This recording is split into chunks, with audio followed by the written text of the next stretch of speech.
Miracles. It's a term we've come to use with some frequency. We describe life's most unexpected and extraordinary twists with it. But there is actually a sanctioning body for miracles, a department of miracles, you might say, that's assigned to investigate them on a case-by-case basis and then deliver a judgment. It's either a miracle or it's not. Well, on a day when a new miracle has been declared, Elizabeth Vargas goes inside the process for our series, Faith Matters. As soon as he died, the faithful were crying out, even demanding it. Santo subito, sainthood immediately, the crowd chanted in St. Peter's Square. And this French nun who vows she was cured by the late Pope has now brought him his beatification, the step before sainthood. Look at my hand, she said, it's no longer shaking. Pope Benedict announced today that Sister Marie Simone Pierre's recovery from Parkinson's disease was indeed a miracle. The beatification, an event that's expected to draw crowds as big as his funeral, will take place on May 1st. It was one of the first stories that I received. Monsignor Oder is in charge of reviewing all the potential miracles that involve Pope John Paul II. When you read this story, what did you think? Well, I really felt that I was at the presence of mysterium, of something very, very great. Sister Marie worked at a children's hospital. Her symptoms, the trembling, became so severe she could no longer write or hold the babies she cared for. The sister was absolutely enabled to continue her work, and her work was very beautiful.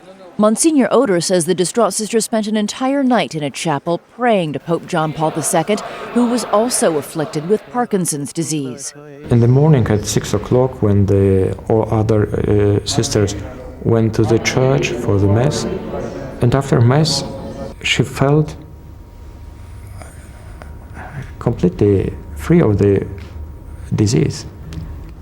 Just like that? Yes.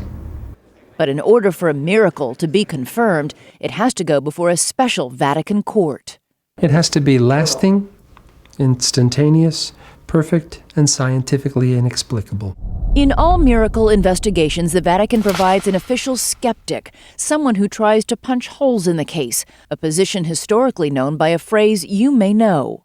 It's a devil's advocate. The devil's advocate didn't come from Hollywood. Hollywood took it from the Congregation for the Causes of Saints. And his job, basically, is to promote the faith. In other words, truth. The nun's recovery has been confirmed by the Vatican as a miracle, clearing the way for Pope John Paul II's beatification, the fastest in history, faster even than beloved Mother Teresa's. And so he now just needs one more miracle to achieve sainthood. Every day I receive news stories. Stories from around the world of miracles performed by the pontiff. They come from the most unexpected places, like New Bedford, Massachusetts. So what can you do today that you couldn't do before? Walk. Joe Amaral says he's always been a believer in saints and miracles, a faith reinforced by the simple fact that he is now walking on his own. He depended on canes and crutches for 30 years due to a narrowing of the spine called spinal stenosis, further complicated by a stroke of the spine that put him in a wheelchair. The connection from the brain senses, how it tells you to walk and to move, it's gone. But doctors were saying there's nothing we can do? Exactly. It was very difficult, because I couldn't do anything to help him. And yet you would come to church, you would come to Mass every week and struggle to get up those stairs.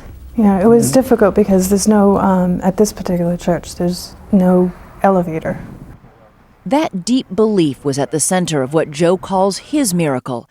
It began during a Saturday confession. Something happened, and then Sunday morning I felt different. Not physically great, but felt like a calmness and peace. Joe says he then prayed hard to his spiritual hero, Pope John Paul II. What did you pray for? So I prayed to understand God's will. I never prayed to walk. Just to understand why this is happening to you. Get his will.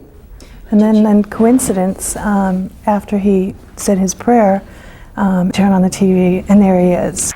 It was a documentary about John Paul II called Witness to Hope.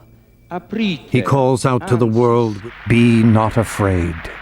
Joe says he took the late pontiff's words to heart. I happened to look at the picture of Pope John Paul II, and I just got up. You just got up after years of not being able to walk? 5 years, just got up and started walking. The more I kept walking, the more, thank you, Lord. He walked around the house for 2 days, making sure it wasn't a fluke, before surprising his wife. I came home and he's standing there and he's like, "Do you notice anything different?" It took me like 30 seconds to realize, you're standing there. No crutches, no, he's not leaning on anything, he's not holding on to anything. And I was stunned. Physicians and therapists working with Joe could find no precedent for a condition as serious as his reversing itself. Joe's doctor wrote, quote, "I do not have a medical reason for the remarkable recovery."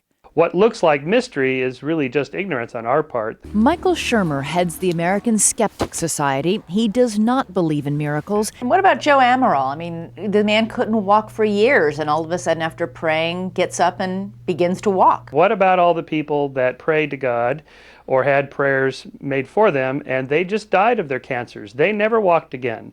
Their brain injuries never healed. What about them? Did God not care about them? And while no one knows how many prayers are or are not answered, the stories of miracles continue to pour in. The miracles required for beatification and canonization are a divine confirmation that the person is really and truly in heaven. Joe's story cannot even be considered for the last step of John Paul's road to sainthood. According to Vatican rules, the second miracle must occur after beatification is confirmed. That is to say, any time starting now. And when that story comes to light, it will face the same question that can be asked of any of these miraculous claims. How do we know that this cure, this healing happened as a result of God and not something we don't know yet? Faith. When it comes right down to it, if you can prove it, it's science. It's not faith. Faith has to be reasonable. It has to be reasonable to believe, but I can't prove it to you. It doesn't take a leap of faith to see sainthood on the horizon for John Paul II. I'm Elizabeth Vargas for Nightline.